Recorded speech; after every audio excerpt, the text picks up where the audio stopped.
بسم اللہ الرحمن الرحیم۔ ہماری آج کی سورت کا نام سورہ رحمان ہے۔ سورہ رحمان کا تعارف سورہ قاف سے لے کے سورہ واقعہ تک تمام سورتوں کا اہم مضمون قرآن ہے، اور سورہ رحمان کا بھی اہم مضمون قرآن ہے۔ سورتوں میں مشابہت کے لحاظ سے اگر دیکھا جائے تو سورہ ذاریات اور سورہ طور میں، سورہ نجم اور سورہ قمر میں، سورہ رحمان اور سورہ واقعہ میں مشابہت ہے۔ سورہ رحمان کے 5 اہم مضامین ہیں: قرآن، دنیا، حشر کا دن، ابتدائی جنت، انتہائی جنت۔ سورہ رحمان کی کچھ خاصیات ہیں۔ اس سورت میں اللہ تعالیٰ کے ناموں کا کوئی جوڑا نہیں ہے۔ کوئی پیر ہمیں اللہ تعالیٰ کے ناموں کا نظر نہیں آئے گا۔ کوئی اخلاقی تعلیمات نہیں ہیں۔ براہ راست نبی پاک صلی اللہ علیہ وآلہ وسلم کا، انبیاء کا، فرشتوں کا ذکر نہیں ہے۔ سابقہ قوموں کی نافرمانیوں کا ذکر نہیں ہے۔ کسی سابقہ قوم کے اپنے انبیاء پر الزامات، اذیت امیز باتیں اس صورت میں نہیں ہیں۔ کوئی تسلی والی آیت بھی یہاں نہیں ہے۔ اللہ تعالیٰ کا نام لفظ اللہ بھی نہیں ہے۔ کافرون، مشرکون، منافقون کسی کا ذکر نہیں ہے، صرف مجرمون کا بیان ہے، اور مجرم میں مسلم، کافر، منافق سب شامل بھی ہو جاتے ہیں۔ اللہ تعالیٰ کے نام سے سورت کی ابتدا ہے، اور وہی اس سورت کا نام بھی ہے۔ اس سورۃ مبارکہ میں ذوالجلال والاکرام کو پورے قرآن میں اس طرح نہیں بیان کیا گیا جیسے کہ اس سورت میں بیان کیا گیا ہے، لہٰذا ابتدا اور انتہا میں ہمیں اللہ تعالیٰ کے نام نظر آتے ہیں۔ ابتدا میں الرحمن اور اختتام پہ ذوالجلال والاکرام۔ اس سورۃ مبارکہ میں انسان اور جن دونوں کو مخاطب کیا گیا ہے، لیکن بعض کا قول یہ بھی ہے کہ قرآنی احکام جو ہیں وہ جنات کے لیے نہیں ہیں، کہ جیسے وہ روزہ نہیں رکھتے یا وہ قربانی نہیں دیتے وغیرہ وغیرہ، تو پھر قرآن میں جنات کا ذکر کیوں آتا ہے؟ تو اس کا ایک جواب یہ بھی دیا گیا ہے کہ اللہ تعالیٰ نے قرآن میں انبیاء کے دونوں طرح کے دشمنوں کو ذکر کیا ہے، وہ دشمن جو کہ انسانوں میں سے تھے اور وہ دشمن جو کہ شیاطین جنات میں سے تھے۔ لہٰذا یہ دشمنی جو ہے انبیاء کے ساتھ بھی ہے، عام انسان کے ساتھ بھی ہے، اور وہ وسوسوں کے ذریعے یہ دشمنی ہمارے ساتھ کرتے ہیں، اور اگر انسان ان وسوسوں کو قبول کر لیتا ہے تو ایک وقت ایسا بھی آتا ہے کہ انسان وہی سب کچھ کر رہا ہوتا ہے جو ان کی جانب سے وسوسے ہمارے دلوں میں آ رہے ہوتے ہیں، اور ہم یہ سمجھ رہے ہوتے ہیں کہ شاید ہم اپنے خیال کو فالو کر رہے ہیں، لیکن کسی بھی انسان کو یہ احساس نہیں ہوتا کہ اس وقت وہ مکمل کسی شیطان کے وسوسے کے پیچھے چل رہا ہے۔ اور یہاں تک کہ کوئی بھی انسان چاہے وہ مسلمان ہو یا غیر مسلم ہو، وہ یہ نہیں کہتا کہ میں جو کچھ کر رہا ہوں یہ تو میں شیطان کے وسوسے سے کر رہا ہوں، وہ یہ سمجھتا ہے کہ یہ سب کچھ میں خود سے ہی کر رہا ہوں۔ لیکن یہ دشمنی جو ہے وہ اس حد تک شدت کے ساتھ انسان کے ساتھ کی جا رہی ہوتی ہے، تو اس لیے اللہ تعالیٰ نے اس مخلوق کو بھی یہاں پہ ذکر کیا ہے۔ پھر سورہ رحمان کو زینت القرآن اور عروس القرآن یعنی قرآن کی دلہن بھی کہا گیا ہے، اور اس کی یہ وجہ بھی بیان کی جاتی ہے کہ دلہن کو بہت خوبصورت سجایا جاتا ہے، اور وہ سب سے زیادہ نمایاں ہوتی ہے، سب لوگوں کی نظروں کا مرکز بھی ہوتی ہے۔ تو گویا کہ اس سورۃ مبارکہ کو بھی کچھ ایسے مضامین کے ساتھ سجایا گیا ہے جو بہت نمایاں ہیں، بہت خوبصورت ہیں، یا پھر یہ بھی کہ اس سورۃ مبارکہ میں جنت کو بہت خوبصورت انداز میں اور بہت تفصیل کے ساتھ بیان کیا گیا ہے، اور اس کا تعلق جو ہے وہ زینت کے ساتھ ہے۔ پھر سورہ رحمان اور سورہ واقعہ کے مضامین میں جو مشابہت ہے وہ اس طرح سے بھی ہے کہ سورہ رحمان میں عظمت قرآن کا ذکر ہے، تو سورہ واقعہ میں سابقون الاولون کا ذکر ہے۔ سورہ رحمان میں اللہ تعالیٰ کی تخلیق کا ذکر ہے، تو سورہ واقعہ میں اللہ تعالیٰ کے افعال کا ذکر ہے۔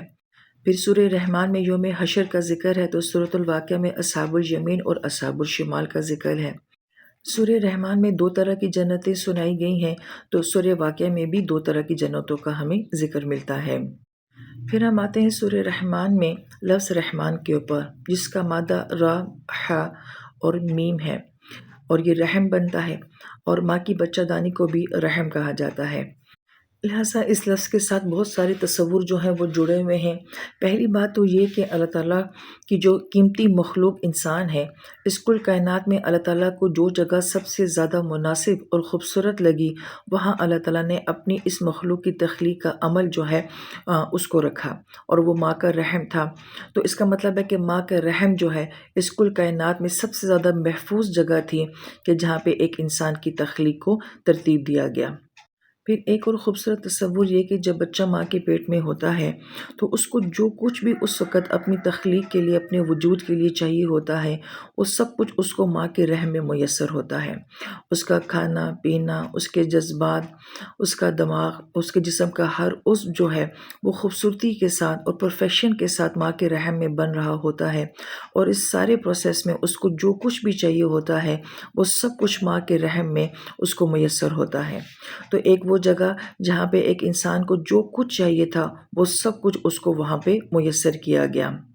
لہٰذا اسی طرح جب ایک انسان اللہ تعالیٰ کے رحم میں آ جاتا ہے تو اللہ تعالیٰ کی رحمت اس کو چاروں طرف سے گھیرے ہوئے ہوتی ہے، جیسے کہ بچے کو ماں کی رحم میں چاروں طرف سے گھیرا ہوا ہوتا ہے، اس کو تحفظ دیا ہوا ہوتا ہے، تو ایسے ہی انسان اللہ تعالیٰ کے رحم میں آ کے چاروں طرف سے اس کی رحمت کے گھیراؤ میں ہوتا ہے، اس کے تحفظ میں ہوتا ہے۔ پھر بڑی پیاری بات بعض اہل علم یہ فرماتے ہیں کہ جو بچہ ماں کے رحم میں بڑھتا جاتا ہے تو اس سے ماں کے وجود میں بہت ساری بے ترتیبی آتی جاتی ہے۔ ظاہری بات ہے اس کا سانس لینا، اٹھنا بیٹھنا، کروٹ بدلنا، ہر چیز جو ہے وہ اس کی ڈسٹرب ہو جاتی ہے، مگر اس کے باوجود جو بچہ بڑھتا جاتا ہے ماں کی محبت بھی اس کے ساتھ بڑھتی چلی جاتی ہے، یہاں تک کہ انتہائی تکلیف کے بعد جب یہ بچہ ماں کی گود میں آتا ہے تو ماں اپنی ساری تکلیف کو بھول کے اس بچے کو مسکرا کر دیکھتی ہے۔ تو اس کیفیت کے اندر کہ بچہ جتنی ماں کو تکلیف دے رہا ہے مگر ماں کی محبت اس کے ساتھ بڑھتی چلی جا رہی ہے، تو یہ خوبصورت تصور بھی جو لفظ رحم کے ساتھ ہے۔ لہٰذا لفظ رحم میں محبت بھی ہے اور خیال بھی ہے۔ اس دنیا میں ہو سکتا ہے کہ کچھ لوگ آپ سے محبت تو کرتے ہوں مگر عین ممکن ہے کہ وہ آپ کا خیال نہ بھی رکھ سکتے ہوں، جیسے کہ اولاد ماں باپ سے محبت تو بہت کرتی ہے مگر چھوٹے ہونے کی وجہ سے یا لاپرواہ ہونے کی وجہ سے شاید وہ ماں باپ کا اتنا خیال نہیں رکھ سکتی، اور ایسا بھی ہو سکتا ہے کہ دنیا میں کچھ لوگ آپ کا خیال تو بہت رکھتے ہوں لیکن ضروری نہیں کہ وہ آپ سے محبت بھی کرتے ہوں، جیسے کہ ہاسپٹل میں ایک نرس، وہ سارا سٹاف آپ کا خیال تو رکھ سکتا ہے لیکن ضروری نہیں کہ اس کو آپ سے محبت بھی ہو۔ تو جب لفظ رحمان بولا جاتا ہے یا رحم بولا جاتا ہے تو اس میں یہ دونوں کیفیات پائی جاتی ہیں کہ وہ ہستی جو کہ آپ سے محبت بھی کرتی ہے اور آپ کا خیال بھی کرتی ہے۔ اس لفظ کے ساتھ لغت میں ایک اور تصور بھی باندھا جاتا ہے، اور وہ یہ کہ اگر ایک چمڑے کا بیگ ہے اور اس کے اندر پانی بھر گیا ہے تو پانی کا اس چمڑے کے منہ سے باہر کی جانب بہہ جانا یا سراغوں سے بہہ کے باہر کی جانب آ جانا، تو تصور یہ ہے کہ کوئی چیز کسی چیز کے اندر اتنی زیادہ ہو جائے کہ اس کو اس کے اندر روکا نہ جا سکے اور وہ امٹ کے باہر کی جانب بہہ رہی ہو۔ تو جب یہ لفظ اللہ تعالیٰ کی ذات کے ساتھ جوڑا جاتا ہے تو یہ خوبصورت تصور سامنے آتا ہے کہ اللہ تعالیٰ وہ ہستی ہے کہ جس کا رحم، جس کی محبت اتنی زیادہ ہے کہ وہ چھپائی نہ جا سکے، وہ کسی چیز میں روکی نہ جا سکے، اور اللہ تعالیٰ کی یہ محبت اور اللہ تعالیٰ کا یہ رحم کل کائنات میں ہر ذرے میں ہمیں امٹ امٹ کے نظر آتا ہے، ہر چیز میں ایسے نظر آتا ہے کہ جیسے اللہ کی محبت اور اللہ تعالیٰ کا رحم جو ہے وہ ہر طرف بہہ رہا ہو۔